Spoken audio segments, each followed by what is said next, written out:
grupo A2, de mañana, martes, ¿están acá? Sí, ¿no? Por favor, no voy a poder asistir, no tengo turno ni pasado tampoco. Entonces, martes y miércoles, por favor, todos los alumnos en la mañana. ¿A qué hora pueden? Si pueden venir los de la A4, creo que es en la tarde, ¿no? ¿Pueden venir en la mañana o no? A ver, ¿sí o no? Para que vengan en la mañana. Si no, para normal, para que vengan en la tarde. El A3, A2 y A9 creo que es, ¿no? Miércoles, El martes A2 y después a las 10 aquí le toca, ¿qué grupo? ¿A tu grupo? Sí, doctor. Ya, ¿ellos pueden asistir los dos grupos en la mañana? Sí. Ya, ¿a las 8? Sí. Ya, a las 8 ya.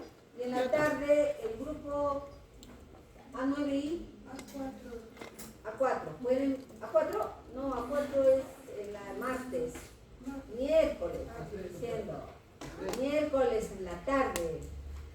¿Cómo? A3 y A11. Los dos pueden venir a las 2:30. ¿Está bien? Mañana 8. 2:30. ¿Está bien? Los de el de las 4. El miércoles el de las 4. ¿A quién le toca a las 4? El miércoles. Sí, doctor. No te tan tarde.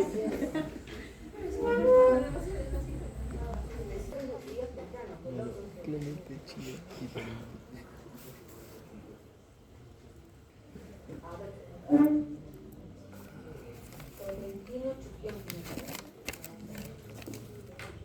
A ver, ya han llegado algunos. A ver, Camposano. Presente, doctor. Córdoba. Presente. Díaz. Todavía no vio. Yaringaño. Contreras Peralta. Riveros Peralta. Presente, doctora. Ya, por favor, pasen y me cierran la puerta, ¿ya? Ya, ciérrame la puerta.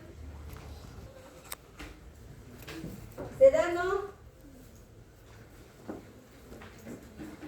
Garrido. Inga. Paco. Clemente Chira. Tolentino Chuquillanqui. Ya, ¿alguien se me haya llamado? ¿Ah? ¿Córdoba qué? Tu apellido, grupo.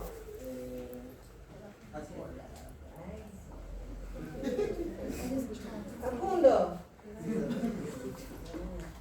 Contreras Peralta. Grupo. A3. Listo. Ya, vamos a comenzar. Bueno, chicos, por favor, con respecto a sus notas, ya hablé con el ingeniero.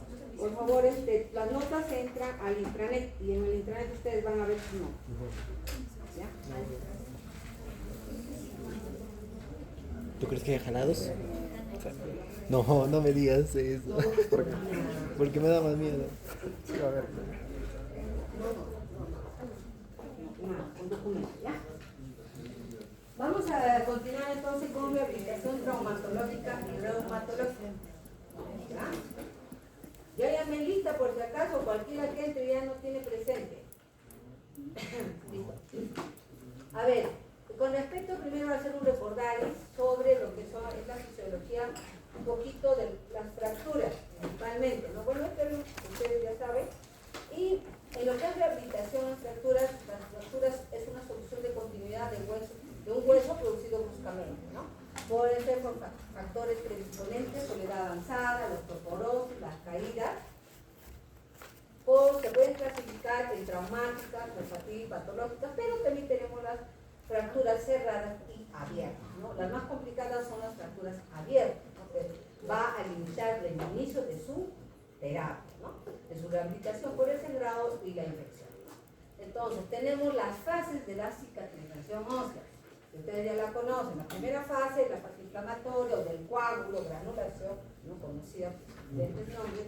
Y algunos dicen que son 7 días, pero normalmente se reconocen por las 15 días o 2 semanas.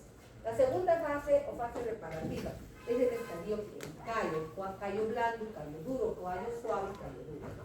La tercera fase es la remodelación o la consolidación final, que quiere decir que se va a remodelar el hueso y se va a cambiar por un hueso nuevo que va a llamarse el hueso laminar. Va a depender de cada hueso. Algunos se demoran hasta 4 años, o algunos 1 año, ¿no? Y algunos menos tiempo para poder consolidar o remodelar. Factores negativos en este proceso de cicatrización va a ser la infección, la pobre reducción, la distracción, movimiento amplio y repetitivo de los fragmentos de la fractura, pérdida de aporte sanguíneo debido a lesión o procedimiento quirúrgico. Fallas biológicas, la lesión vascular, fallas de mineralización, formación de tejido cicatrizal, tejido adiposo, en el lugar del callo, posibilidad de reemplazo de la trama ósea por el hueso laminar, ¿no? En las células artróficas. Condiciones misceláneas, nutrición inadecuada, uso de alcohol, del tabaco, ¿no? También puede apoyar en esta situación. Tiempo de consolidación, acá vemos algunos tiempos de diferentes huesos, de diferentes áreas, ¿no? Y tenemos la reducción de fracturas, ¿no? Cuando es una reducción cerrada, luego se coloca el yeso o tracción. Ahí vemos no reducida, se hace la hiperextensión, la distracción, realinean los fragmentos y se reduce, se coloca el yeso, ¿no? La reducción abierta, en cambio, se va a hacer una intervención quirúrgica. Se colocan placas de soporte y de compresión, clavos y agujas de Kirchner o también clavos o vástagos intramedulares, ¿no? La fijación externa rígida, que es la que más se usa cuando son fracturas abiertas, ¿no? Se usan clavos percutáneos colocados proximales y distalmente al foco de la fractura, las cuales se van a unir externamente a través de la barrita para conseguir estabilizar la fractura. El yeso, la tracción, el clavo intramedular, los clavos, los tornillos, las agujas, la fijación externa forman el callo durante la cicatrización ósea.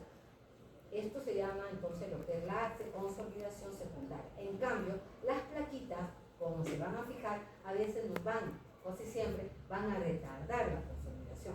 Y en esto nosotros le llamamos consolidación primaria. Rehabilitación después de una fractura. Generalmente comprende una inmovilización prolongada, lo cual va a generar ¿qué cosa? Rigidez articular, atrofia, debilidad muscular, ¿no? Va a hacer que pierda la funcionalidad, la extremidad comprometida. Por lo tanto, nosotros al hacer la terapia vamos a restaurar el movimiento articular, la fuerza muscular y la función, y por esto se requiere la rehabilitación. La rehabilitación de las fracturas abiertas se va a retrasar. Entonces, en caso de fracturas abiertas, ¿por qué? Porque puede ser que estas fracturas pueden estar complicadas, porque una infección no es una fractura abierta. Es diferente una fractura que se haya operado, que es abierta, pero es por la cirugía. Generalmente las cirugías, la rehabilitación comienza a las 2 semanas, los 15 días, después del traumatismo y continúa al menos durante 1 año, ¿no? Las complicaciones tales como las contracturas van a limitar el rango articular, las atrofias musculares y las secuelas neurológicas son frecuentes en estos casos. En cuanto a la rehabilitación de las fracturas cerradas, esta no se va a poder hacer al inicio. ¿Por qué? Por debido al yeso. Pero podemos utilizar, como les dije anteriormente, ¿no es cierto?, el magnesio, que nos va a ayudar a consolidar. Las fracturas tratadas con reducción abierta no pueden ser sometidas estas muy rápidamente a lo que es la terapia. Puede ser rápidamente su movimiento, ¿no?, articular puede ser precoz, ¿no? Las manejadas con reducción cerrada, no que la de reducción cerrada. La movilización se va a retrasar posiblemente porque por la fractura que va a presentar. Pero podemos ir manejando esta fractura cerrada a nivel de las articulaciones distales, ¿ya? Entonces, ¿qué vamos a evaluar? El rango articular, ¿cierto? El rango articular. Por favor, ¿puedes abrirle, Tolentino, al lunito que están ahí afuera? Ya. Tolentino, hoy no tienes a ver, los que hayan llegado. Serán 8 a 9. A 9. Se dan Te dan. ¿Ya qué más? Y luego me meto a 6.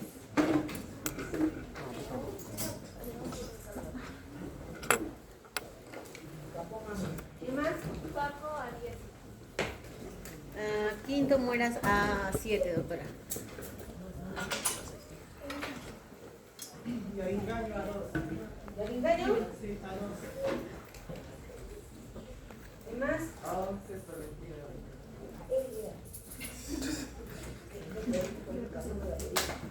Ya, listo, entonces continuamos.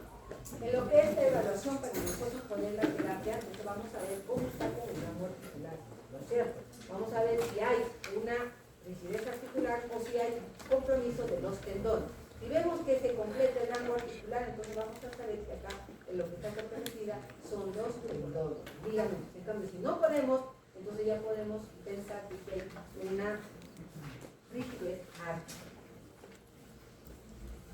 Entonces, las contracturas es el resultado de la disminución de la extensibilidad del tejido blando o de la flexibilidad de la articulación, ¿no? Por la alterando la movilidad. Como les decía, para diferenciar el origen de la contractura, se realiza un experimento pasivo prolongado y las contracturas musculares sobre el tejido blando generalmente van a disminuir con este estiramiento. En cambio, las contracturas articulares no se van a mover. Entonces, hay que movilizar. ¿Por qué? Nosotros tenemos que prevenir lo que es la anquilosis. Porque la continua rigidez nos puede llevar a la anquilosis, ¿no? La fuerza muscular, que ustedes ya han visto, ¿no? Que hemos evaluado con lo que es la escala de Rowland. Eso sí ya saben. Sensibilidad igual, vamos a ver si hay presencia de anestesia, hipoestesia, hiperestesia, ¿no? En las zonas aledañas a la fractura. Y el trofismo muscular, vamos a ver el volumen, el tamaño de la masa muscular comparando con ambos lados del cuerpo, ¿no? Los reflejos, también vamos a ver acá si hay algún reflejo, si hay compromiso, ¿no? Y podemos mandar a que se pueda tomar una electromiografía, ¿no? Y si confirma, vamos a ya acá enviarle al traumatólogo o al neurocirujano para que le solicite una resonancia. Evaluamos también la coordinación y el equilibrio, ¿no? Si está bien la destreza manual, la función, la pinza, no sé, hay presencia de dismetrías, si hay alteraciones en el patrón de marcha, en la visualización. Objetivo de la rehabilitación va a ser aliviar el dolor y disminuir el edema, ayudar a la restauración de la función, recuperarse, a las capacidades físicas de la persona, el rango, la fuerza, la propulsión, el equilibrio, la coordinación, la resistencia. Prevenimos las complicaciones cuando las detectamos precozmente, ¿no? Y prevenimos también las discapacidades. Acá tenemos todo lo que podemos usar dependiendo de lo que hemos visto anteriormente con el uso de los diferentes agentes físicos.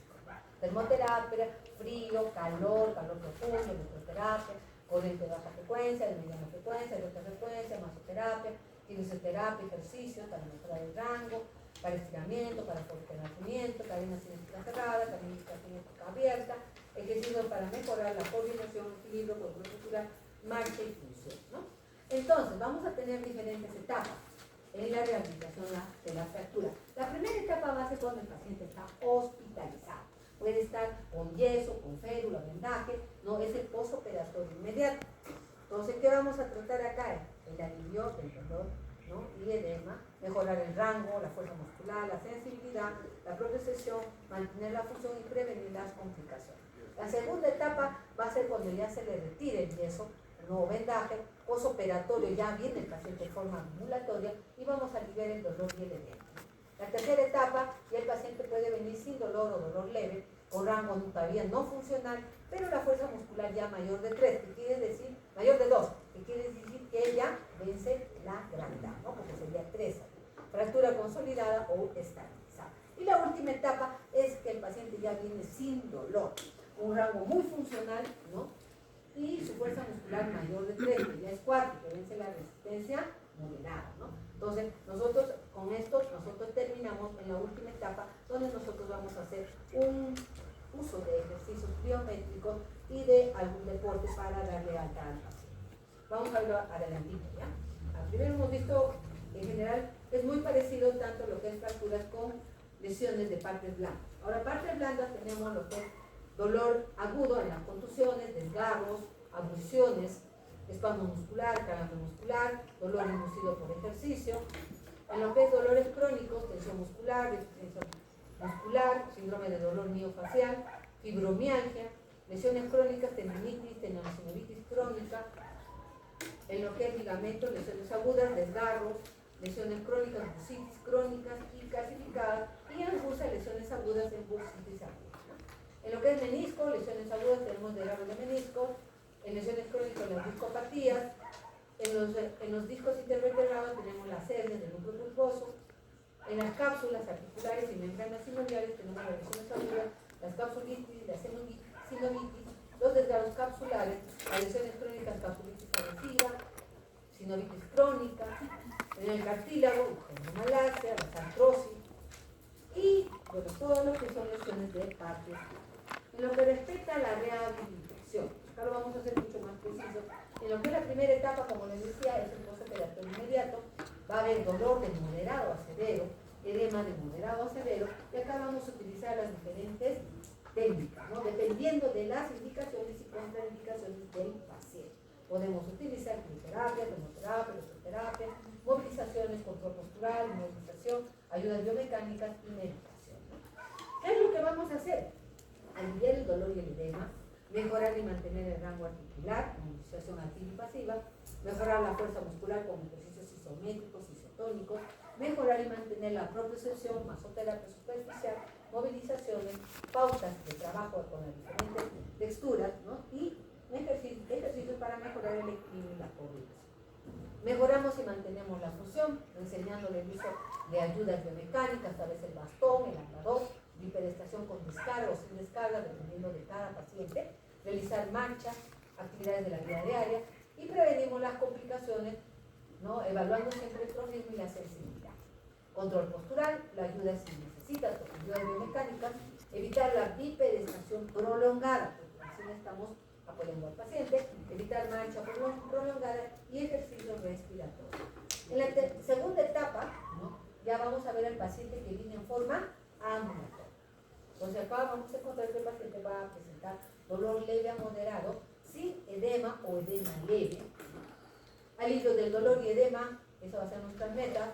Vamos a agregarle algún procedimiento fisiátrico que puede ser el bloqueo o lo que es función seca, ¿no?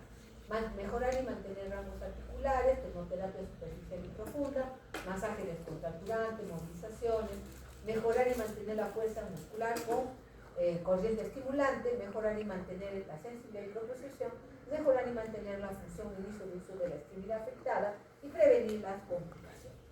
En la tercera etapa, ya vamos a ver que el paciente puede venir sin dolor o dolor leve.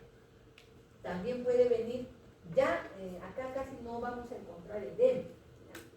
Y el rango articular todavía no es funcional, todavía no completa bien el rango articular. Y la fuerza muscular ya está mayor de 2, ¿no? Entonces 3 en este caso, ¿no? La tercera etapa, igual que habíamos visto en el anterior. Metas, igualito, aliviar el dolor, podemos utilizar los diferentes agentes físicos y procedimientos fisiátricos. Podemos continuar también con la medicación, ¿no? Depende de su traumatólogo. Mejoramos y mantenemos el rango, podemos hacer termoterapia superficial, profunda, movilización. Para mejorar y mantener la fuerza muscular, empezamos a hacer ejercicios isométricos, pero con carga, con pesita, ¿ya? Entonces en la tercera etapa ya podemos usar pesita. Mejorar y mantenemos la sensibilidad y propiocepción, mejoramos y mantenemos su funcionalidad con la bipedestación con carga ya total, ¿cierto? Pero puede ser usando el bastón o andador, depende de cada paciente, ¿ya? Pero acá ya es el carga total, ya no es descarga progresiva, que descargo el 20% poniendo la punta del pie, sino ya hago toda la descarga. Prevenimos las complicaciones. En la etapa 4, que es la última etapa, el paciente ya viene sin dolor, su rango es muy funcional, la fuerza muscular ya es mayor de 3, quiere decir que vence la resistencia, y ya acá podemos hacer, ¿no es cierto?, utilizar tal vez compresas frías calientes en algún momento, pero más recomendable es las compresas calientes. Cuando utilizamos la fría, cuando por alguna razón el paciente hizo algún esfuerzo exagerado y presentó alguna contractura aguda, ¿no? Pues en esos casos podemos colocar fría, ¿ya? Movilización pasiva forzada, no previa, termoterapia. Mejoramos ya acá, lo que empezamos a utilizar los ejercicios pliométricos, ¿se acuerdan ustedes que era con el peso del paciente, ¿no? Mejoramos y mantenemos la sensibilidad y propiocepción con los ejercicios de cadena cerrada, abierta, y mejoramos y mantenemos la función con descarga completa del miembro inferior, ¿no? Y luego prevenimos las complicaciones. Nosotros le damos alta, en este caso a los pacientitos, ya cuando ellos pueden hacer una carrerita, ¿no? No podemos jugar vóley, no hay espacio ni para jugar fútbol, no hacemos una carrera, le hacemos correr al paciente, incluso antes de eso ya le estamos haciendo hacer en diferentes, con diferentes con diferentes obstáculos, ¿no? Entonces le ponemos obstáculos y vemos que el paciente corre y ya podemos darle. En el caso de agua, ¿no? Hay pacientes que, establecimientos que pueden tener piscina, pueden hacer skipping, ¿no? Dentro del agua, carreritas, y con eso también se le puede dar, ¿no? En lo que es la rehabilitación reumatológica, acá tenemos un montón de entidades, ¿no? De reumatología, las afecciones, sinovitis, ¿no? Artritis reumatoide, enfermedad autoinmune, el lupus, poliartropatías, gota, artritis séptica, osteoartritis, osteonecrosis, polimicitis, dermatomicitis, tendinitis, ovusitis polimialgia, fibromialgia, todas estas alteraciones que van a entrar en reumatología, igual nosotros tenemos que hacer su evaluación, ¿no? Muy importante ver cómo está el paciente durante el día, preguntarle cómo está, en qué momento presentan las contracturas, las residencias articulares, ¿no? Y según eso nosotros también vamos a evaluar cuál es la articulación más comprometida, ¿no? Siempre empezamos con la articulación más comprometida, dependiendo de cada paciente, ¿no? Artrosis, polimialgia, como les decía, ¿no? Gotas, pseudogotas, fibromialgia, ¿no? Observamos la postura, cómo están las articulaciones, cómo está el balance muscular, pruebas neurológicas, podemos ver la fuerza muscular, la sensibilidad, los reflejos, y hacemos algunas pruebas también para ver algunos elementos, cómo están, ¿no? Especialmente lo hace en la evaluación el tecnómetro. Y vemos cuánto tiempo está el paciente, si es en un estadio agudo, subagudo o crónico, ¿no? Vemos también si ya tiene alguna radiografía y vamos con todo esto a ver en la ecografía dónde hay erosiones, ¿no? Dónde hay erosiones o dónde está a compromiso de la articulación, ¿no? También podemos pedir ecografías para ver los tendones y los ligamentos, ¿no? Las partes de la bursa para saber en qué situación se encuentra el paciente, ¿no? En el hospital, por ejemplo, todo esto lo pide el reumatólogo, y a nosotros nos hace la interconsulta para lo que es la rehabilitación. Entonces, nosotros en este caso, ¿qué podemos mandar? Podemos mandar ejercicios, podemos utilizar equipos, ¿no? De diferentes agentes físicos, termoterapia, ultrasonido, campos magnéticos, rayos láser, hidroterapia, dependiendo de las indicaciones y contraindicaciones. Acá el paciente se trabaja siempre empezando por ejercicios respiratorios y luego continuando con el fortalecimiento muscular, principalmente, ¿no? Mejorando los rangos articulares y haciendo estiramientos y fortalecimientos. Acá también tenemos el uso de mecánicos diferentes para mejorar la movilidad, haciendo los ejercicios, uso de agentes térmicos, hidroterapia, electroterapia, ultrasonido. Siempre el ultrasonido no se olvide que lo utilizamos en las etapas crónicas. El magneto, que lo podemos utilizar desde el inicio, el láser también, y el ortesis dependiendo de la lesión que tenga la fase, ¿no? Mecanoterapia, usamos todo lo que ustedes han visto en el gimnasio, las poleas, la escalera digital, el crono supinador, la rueda de hombro, la mesa universal, o mesa de cuádriceps, ¿no? Bicicleta y pedaleo, terapia ocupacional, todo lo que podamos ayudarle al paciente a mejorar su funcionalidad. Ejercicios, también en parte articular y la flexibilidad. Beneficios del ejercicio aeróbico, que eso al final nosotros siempre se le enseña al paciente para que lo pueda hacer en su casa. El índice de ARA, vemos cuántas articulaciones están comprometidas cuando es un paciente con alteración ya de artritis reumatoide especial, ¿no? Y vemos este cuadrito. En este cuadrito fundamental vamos a ver en qué clase funcional se va a encontrar nuestro paciente, ¿no? Por ejemplo, en la clase 1 vamos a ver que este paciente tiene capacidad completa, o sea que puede realizar todas sus actividades de la vida diaria habitual. En lo que es la clase 2, vamos a ver que este paciente va a tener ya limitación para las actividades no laborales. ¿Qué quiere decir actividades no laborales? Quiere decir aquellas actividades, por ejemplo, de diversión, de salir a la calle, ir a bailar, esquiar, no subir los cerros, ¿no? Todas esas actividades, este paciente no lo va a poder hacer, ¿ya? Ya no va a poder irse a bailar, ¿no?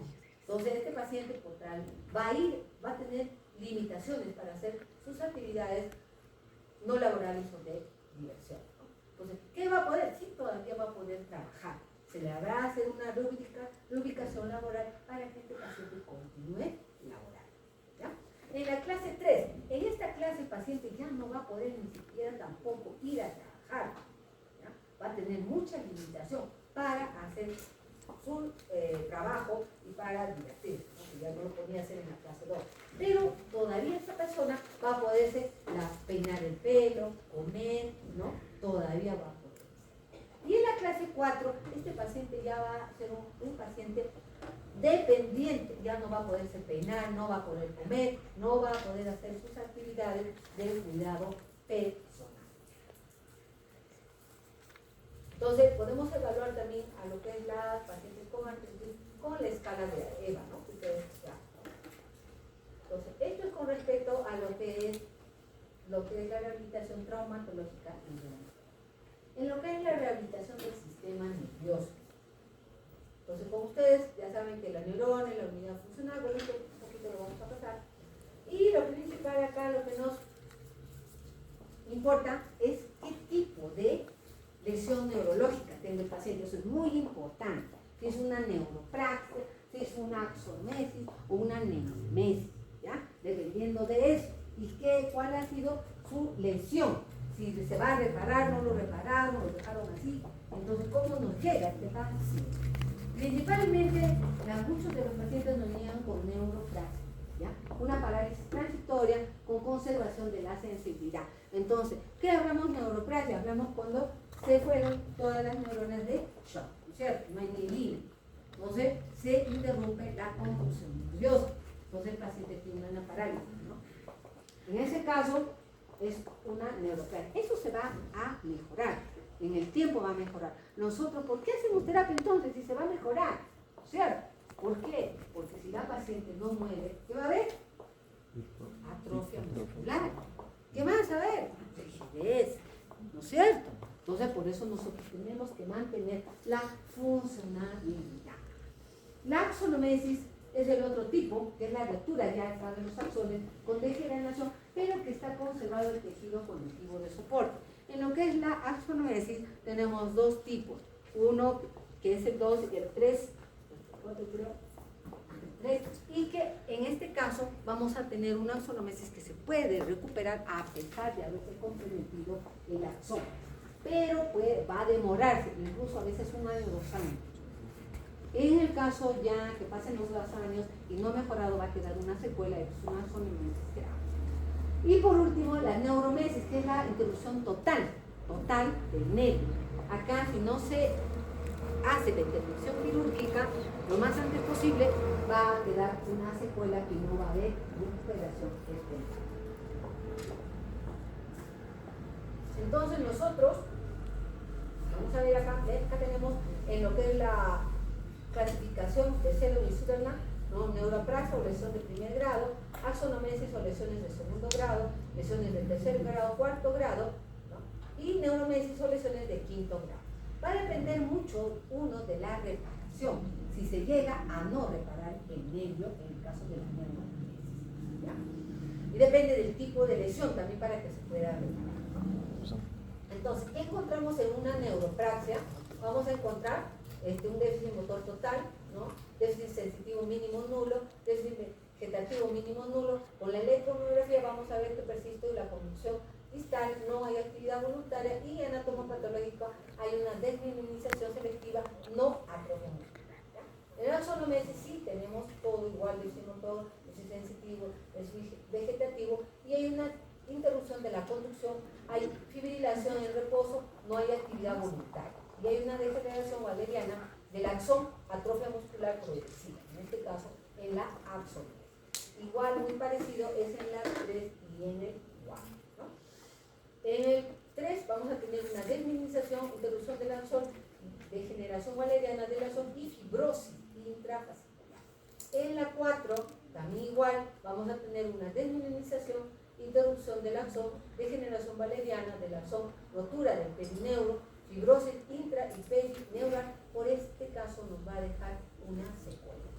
Y la neuromesis vamos a ver que va a haber una desminimización, interrupción del axón, interrupción de estructuras conectivas, atrofia muscular progresiva. ¿Ya?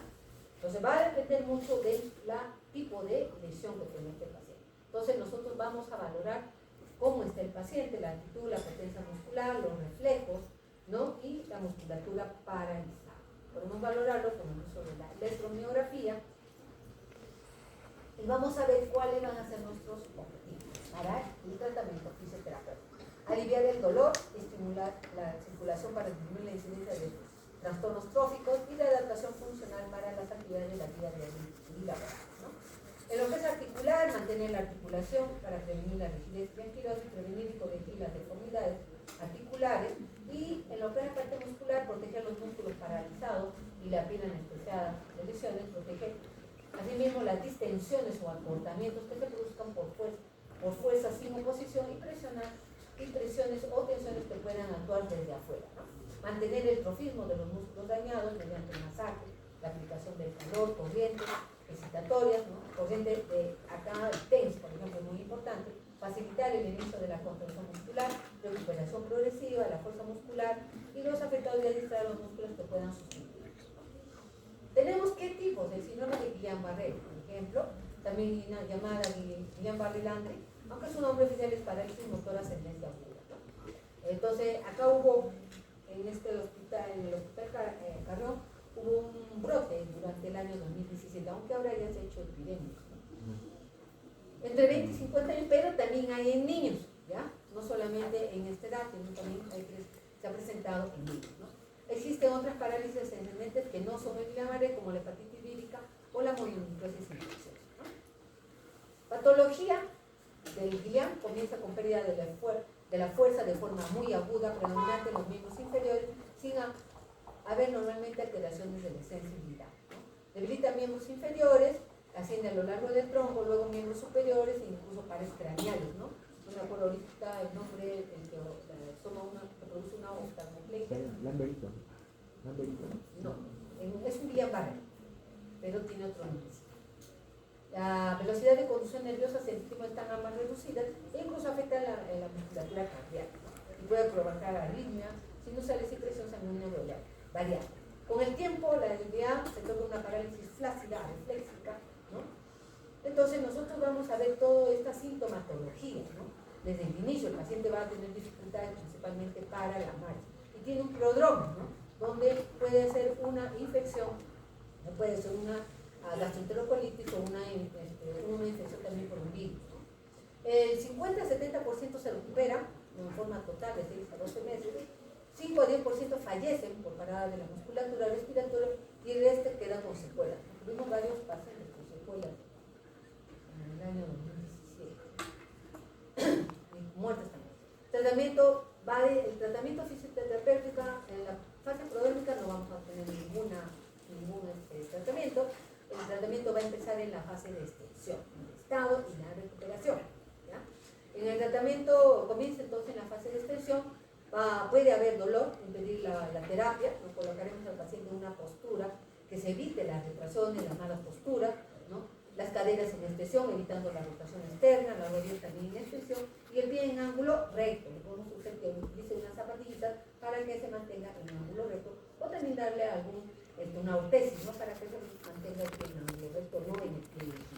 El miembro superior se coloca con el orden derecho en rotación intermedia, codo en ligera flexión, el antebrazo en posición intermedia de cronosupinación y la muñeca en ligera extensión. Podemos usar almohadas y arcos para evitar el peso de la ropa y férulas posturales, ¿no? Siempre hacer los cambios de postura cada 3 horas, con sesiones pasivas de todas las articulaciones para mantener los rangos articulares y el perfil, ¿no? En la fase ya de estado, ¿no? Ya de meseta, vamos a ver que ya cada lesiones se van a estabilizar. Entonces nosotros vamos a continuar con lo anterior. En la fase de recuperación, que ya suele presentarse de 2 a 4 meses, a los 2 o a los 4 meses ya, ¿no? Puede esto, como les digo, avanzar hasta los 2 años, ¿no? La función respiratoria generalmente se recupera sin secuelas, pero ocurre lo mismo con los déficits, no con todos los déficits motores, por eso fue un tratamiento, porque algunos pacientes se demoran. Entonces, nosotros hablamos ya de secuela a los 2 años. Haremos potenciación de músculos, ¿no? Principalmente de los distales, que son los últimos que se van a recuperar. Como ustedes saben que empieza en la parte distal y termina hacia el tronco, ¿no? La parálisis. En cambio, la recuperación es de la parte proximal hacia la distal, ¿no?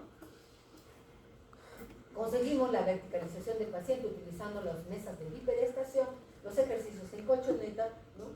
Y las terapias, los movimientos deben ser diarios. En lo que es la polio, es una lesión que ataca las células nerviosas del acto anterior de la médula, también provoca una parálisis flácida, ¿no? Flácida con disminución de los reflejos osteoteninosos, ¿no? Vamos a ver acá, a este paciente va a haber en la fase aguda una destrucción de las neuronas, ¿no? Y otras van a tratar de suplir estos movimientos, ¿no? Entonces esta enfermedad comienza con un periodo febril hasta el tercer o cuarto día y durante un máximo de 48 aparece la parálisis de forma repentina y masiva. La parálisis tipo periférica, flácida, con arreflejo y hipotonía, a veces se observa mialgias, contracturas locales de los músculos paralizados. Y en el periodo de regresión se va a observar el retorno a la movilidad movilitaria de algunos músculos, sobre todo, que tiene el favor de la mano, ¿no? La infección. Otras, a veces es parcial, ¿no? O también se queda con bastante limitación. La última fase es la evolución en un periodo de recuperación muscular por inervación de las fibras musculares por las fibras nerviosas, ¿no? Vamos a ver que van a aparecer los trastornos tróficos de la piel, del hueso, de los músculos atrofiados, las deformaciones debido al desequilibrio muscular. Puede haber escoliosis por las malas posturas o acortamientos del miembro inferiores, ¿no? Por todo eso vamos a ver que estas personas van a tener escoliosis. Tratamiento terapéutico, fisioterapéutico, va a ser igual, primero reposo, ¿no? en la fase de inicio. En la fase ya de aparición de la parálisis nos esperamos en prevenir todas las deformidades, ¿no? Que nos puedan presentar. En la de regresión seguiremos evitando las deformidades, potenciaremos algunos músculos, la musculatura sana especialmente, y en el periodo de recuperación seguiremos trabajando la musculatura afectada y dedicaremos al paciente funcionalmente, ¿no? Y de adaptación para el uso de la musculatura que está sin alteración pueda poderse reemplazar este paciente, ¿ya? Utilizando la terapia ocupacional, la terapia física. En la mononeuropatía del plexo braquial tenemos diferentes lesiones del plexo braquial unilaterales, que son las más comunes, más frecuentes son por los traumatismos, ¿no? Lesión por estiramiento, en el momento del nacimiento. Van a depender de los síntomas del plexo, que si ha sido superior, medio o inferior, ¿no? Donde ha sido la lesión, ¿no? Principalmente por una canción, ¿no?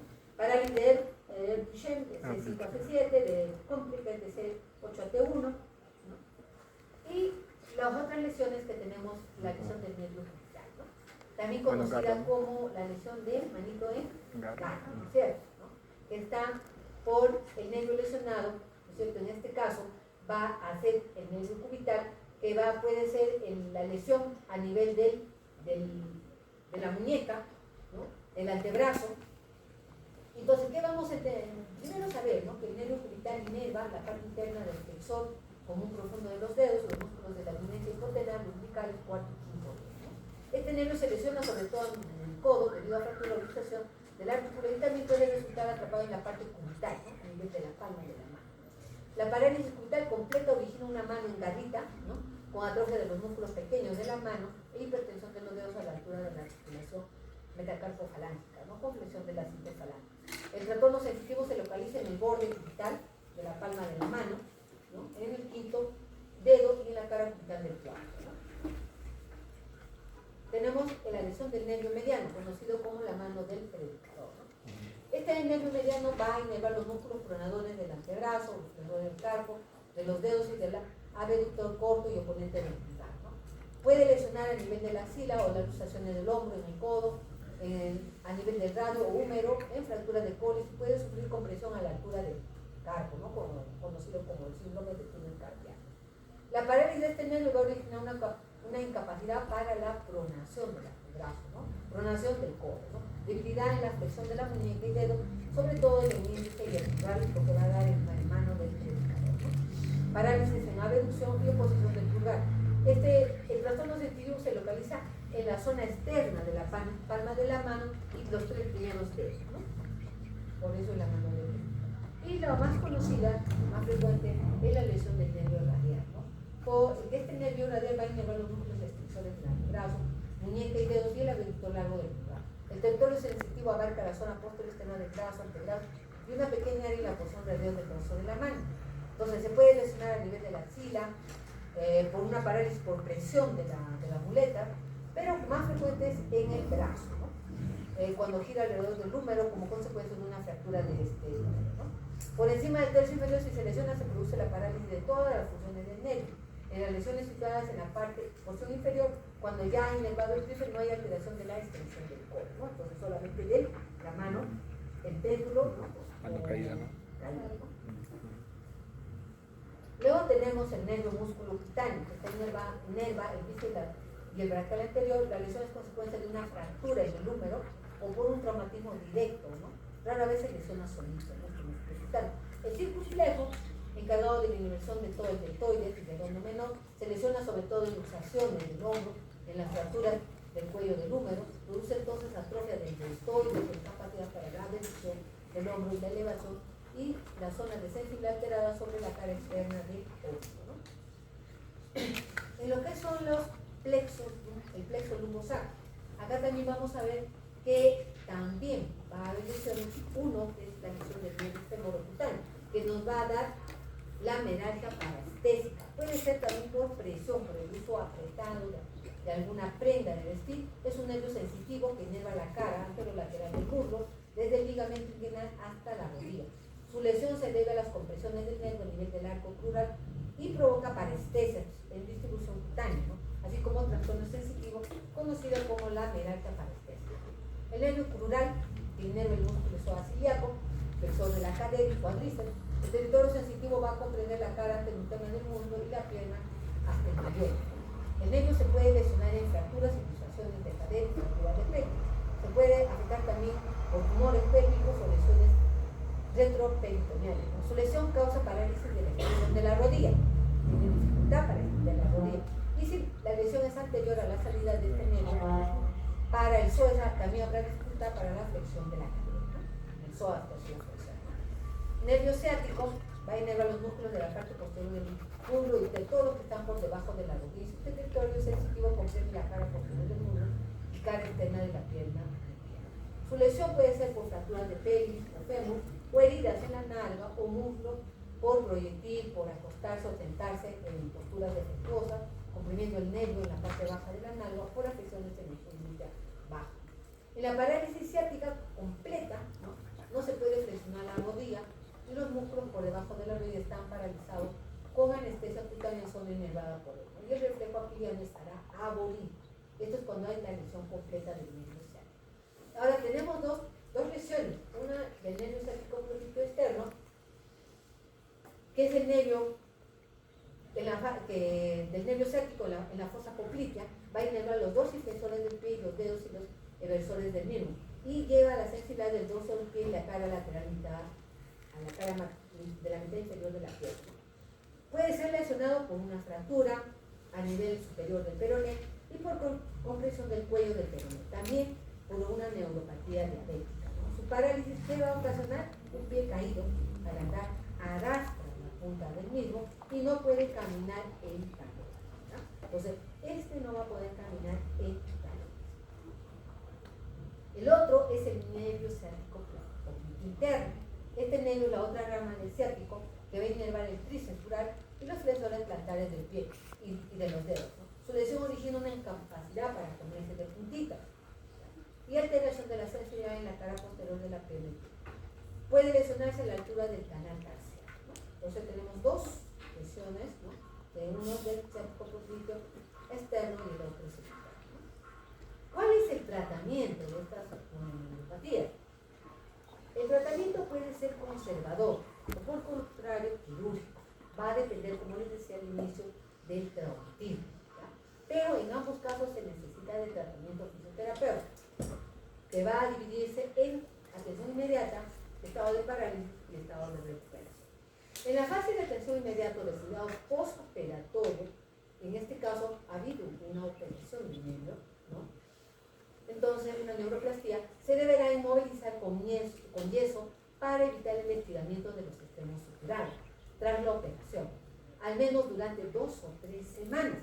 ¿Ya? Entonces, no se tocamos al paciente 2 o 3 semanas. Después no se realizarán estiramientos pasivos hasta las 8 semanas. Y luego de ella mantenemos el miembro elevado para evitar el edema y comenzaremos con ejercicios activos en las articulaciones medias. En la fase ya de parálisis, ya cuando ha pasado todo esto, vamos a evitar el edema. ¿Cómo? Con el drenaje linfático. Bueno, vamos a recuperar el arco articular, la fuerza de la musculatura no afectada y la función. El edema lo prevenimos con la elevación del miembro o también con el drenaje, ¿no? El drenaje linfático, el masaje, ¿no? O también con la bomba de Jones, una bomba que se presiona para que pueda respirar. Cuando la lesión periodematosa es amplia. Aquí no es conveniente aplicar frío porque podemos comprometer más atrofia del músculo, ¿ya? No usamos frío. ¿Qué se puede utilizar? Frecuentemente utilizamos lo que les dije antes, el TENS, la estimulación, ¿ya? Y los ejercicios. Y ganamos la musculatura. En la fase ya de recuperación vamos a ver que se observa al músculo que ya se contrae, primero como sinergista y luego como principal, ¿no? La reeducación será individual para cada músculo, primero de externo a medio y luego de recorrido interno cuando mejore ya la fuerza muscular. Es importante la aplicación manual de resistencia por parte del fisioterapeuta, ya que nos va a ayudar a mejorar la adecuada corrección de la movilidad de las articulaciones. Es útil la terapia ocupacional y cuando sea posible se debe ya volver a laborar, ¿no? A empezar a trabajar la persona, ¿no? Entonces, este es todo el proceso de lo que es el tratamiento de las personas con lesión neurológica, en este caso con nervio periférico. Siempre viendo cómo ha sido la lesión. Entonces, por eso cuando yo pregunto, ¿cómo te hiciste? ¿Te caíste? ¿Te golpeaste? ¿Te quemaste? No, siempre pregunto ¿por qué? ¿Por qué ocurrió? ¿Qué pasó? ¿Ya? Entonces, ¿y cuál es? Y siempre veo las antecedentes del paciente, ¿no? Reviso. Siempre tengo que revisar lo que ha hecho el neurólogo, lo que dice el reumatólogo, porque de eso le va a depender si el paciente en estado, porque a veces el paciente se confunde, ¿no? Entonces hay que revisar la historia. Se revisa la historia para saber cuál fue la etiología y cuáles son los avances del paciente, cuánto tiempo ya está con la lesión, ¿ya? Entonces, esto es tanto lo que es la primera clase de la segunda rotación. ¿Alguna pregunta? Acá ya ustedes, como ya han aprendido lo que es agentes físicos, que pueden utilizar, entonces en esta parte, en la segunda parte, ya ustedes están ahí, ¿no es cierto?, dando su tratamiento, ¿no es cierto? Ya saben más o menos qué cosa podemos nosotros dar a estos pacientes, ¿no es cierto? ¿No? Por eso es que les hemos enseñado la primera. Esto es un seguimiento, ¿no? Acá, para sus saberes de ustedes, ¿no? Entonces ya ustedes acá, ya mirando, doctora, podemos darle esto, podemos darle el otro, no le damos, ¿por le damos? ¿Por qué no le damos? ¿No? Por eso es que yo reviso la historia. Si hay algún antecedente oncológico, si no hay antecedente oncológico, si cómo está la fractura, si hay la radiografía, si está consolidada, no está consolidada, ¿no? O el proceso de consolidación. ¿Ya? ¿Listo? ¿Alguna pregunta? ¿Nada? ¿Todo bien? Ya, sus notas, por favor, en el intranet. Acabo de averiguar en el ingeniero, el secretario me dice todo está en el intranet, doctor, pueden entrar y ahí están sus notas. Eso es lo que me han dicho. Ahora, si hay algún problema con el internet, eso sí tienen que preguntar en el internet. ¿Ya? Pero no hay problema, los que quieran ver su nota, en el momento que tenemos la práctica, ya están las notas, la vemos ahí. ¿Ya? Doctora, pero en la plataforma sí ya está, ¿verdad? Sí, en la cima ya está subida. De ellos lo han subido de ahí al intranet. Ajá, pero usted dice que